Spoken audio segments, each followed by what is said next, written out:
NCERT विद्यास में आपका स्वागत है। मैं स्प्रीत और आज हम परावर्तन के उन दो नियमों को समझेंगे जो बहुत एग्जाम में पूछे जाते हैं। सही है। और एक बात और, अपने बजट के अनुसार हम लोगों ने प्रिज्म या दर्पण जितने भी भौतिक प्रक्रिया हो सकती है, भौतिक अनुसार यानी प्रैक्टिकल टाइप के जितने भी हो सकते हैं, अपने बजट के अकॉर्डिंग हम सभी प्रैक्टिकल्स को दिखाएंगे इसी चैनल पर। धीरे धीरे धीरे जैसे जैसे बजट हमारी बढ़ती जाएगी या जैसे जैसे हमारे काम होते जाएंगे, सिखाएंगे, सीखते जाएंगे। जैसा हो मजा आएगा आपको पढ़ने में। फिजिक्स, केमिस्ट्री जो भी चीज है वो प्रैक्टिकल करके भी दिखाएंगे, जो हमारे बजट में आएगा वो चीज। ठीक है, तो ये मैं बता देता हूँ, लेकिन आज हमें ये नहीं पढ़ना। प्रिज्म अभी बहुत दूर है, अपवर्तन में पढ़ना है इसे। अभी परावर्तन पढ़ना है, तो परावर्तन के नियमों को समझेंगे। परावर्तन के दो नियम है और दोनों नियम बहुत ही आसान है, ज्यादा सोचने वाली इसमें नहीं होती है कुछ दिक्कतें। और देखो, पहला नियम कहता है कि पहला नियम और समझने से पहले हम ये चीज जानना बहुत जरूरी होता है कि इसमें जो किरण है वो क्या है, बिंदु क्या है, दर्पण क्या है, सभी चीज को बारीकी से समझ लेते हैं। थोड़ी वीडियो लंबी हो सकती है 10 या 12 मिनट की, लेकिन 10-12 मिनट में आप पूरे परावर्तन के कंसेप्ट को समझ जाओगे। ये मैं अपने अनुसार, अपने अनुभव के अनुसार बता जानता हूं। ठीक है, चलो करते हैं प्रारंभ।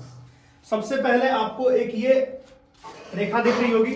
अभी मैं इस रेखा को दर्पण इसलिए नहीं कह रहा हूं क्योंकि अभी दर्पण आपको पता नहीं कि दर्पण होती क्या चीज है।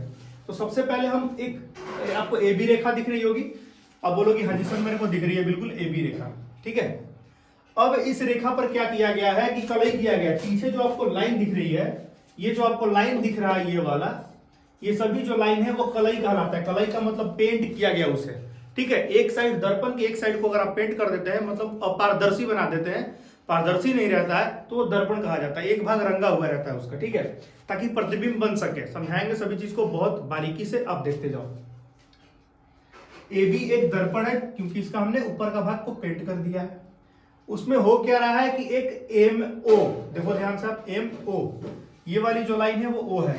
हो सकता है कि लाल रंग से दिख ना रहा हो, मैं इसे कर देता हूं, ये ओ है। ठीक है, एम ओ एक बिंदु पर आ रही है देखो, और ओ एन उसी बिंदु से वापस निकल जा रही है।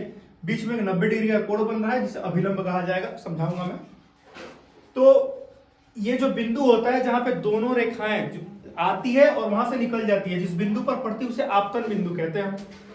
ये जो बिंदु है आपतन बिंदु कहलाता है। सही है। अब देखो, ये जो किरण आ रही है वो कहलाएगी आपकी आपतित किरण। ठीक है, किसी बिंदु स्रोत से जब निकलकर किरण आपतन बिंदु पर पड़ती है, आती हुई किरण है, आ रही है ना, दर्पण की ओर देखो जा रही है, तो उसे हम आपतन बिंदु, इसे हम आपतित किरण कहते हैं। सही है। और वो आपतन बिंदु से जब निकल जाती है परावर्तित होकर, तो उसे हम कहते हैं परावर्तित रेखा या परावर्तित किरण। सही है। अब देखो आगे, ये कहलाएगा आपतित किरण, ये कहलाएगा परावर्तित किरण, और ये जो बीच में बिंदु पर जहां टकरा रहा है ये कहलाएगा आपतन बिंदु। सही है। अब आगे चलते हैं। बीच से एक सीधी रेखा निकली हुई है जिसे हम अभिलंब कहते हैं। सही है, मैं लिख देता हूं यहां पे।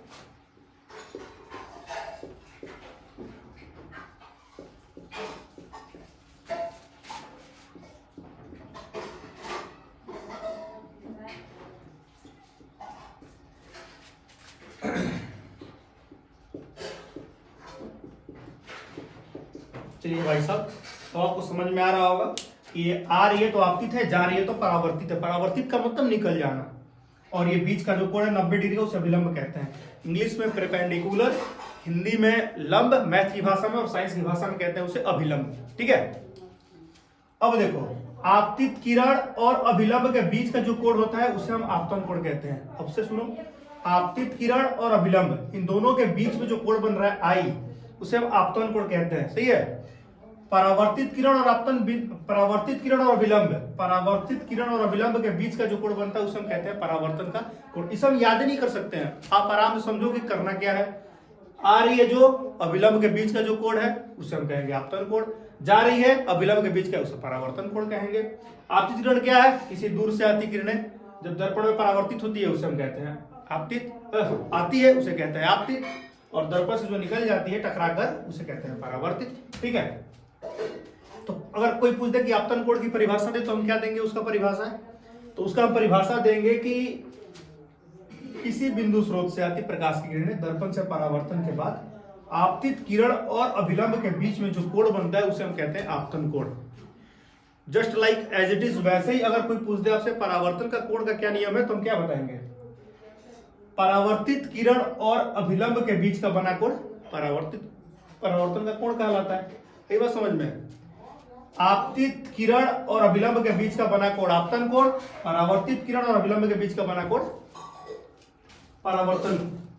अब आपको समझ में सभी चीज आ गया है, इनडायरेक्टली या डायरेक्टली बहुत अच्छी तरीके से डायग्राम के बारे में। अब हम समझेंगे परावर्तन के दो नियम क्या है और कैसे इसको हम समझ सकते हैं।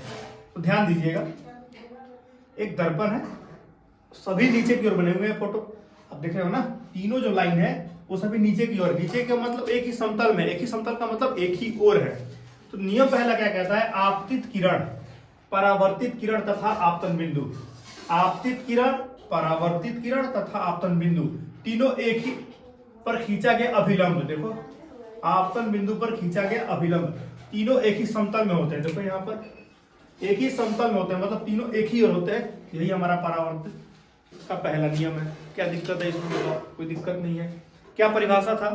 आपतित किरण, परावर्तित किरण तथा आपतन बिंदु पर खींचा गया अभिलंब तीनों एक ही समतल में होते हैं। और दूसरा नियम कहता है कि आपतन कोण जितना होगा परावर्तन का कोण उतना ही होगा। कहने का मतलब जितना आई होगा उतना ही आर होगा। देखो मैंने लिखा आई बराबर, सपोज करते हैं यहाँ अगर ये 45 डिग्री का हो रहा है तो आप आंख बंद करके कह सकते हो कि ये भी कितने डिग्री का होगा?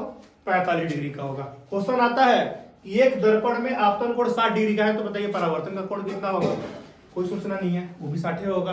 क्यों होगा? क्योंकि हमें अभी पढ़ाया गया है कि आपतन कोण जो है वो परावर्तन कोण के बराबर होता है। तो परावर्तन का पूरा यही बेसिस था। और आगे अगर आप ऐसा वीडियो चाहते हैं बहुत बारीकी समझने के लिए पूरे दर्पण पे, तो आप कमेंट बॉक्स में कमेंट कर सकते हो।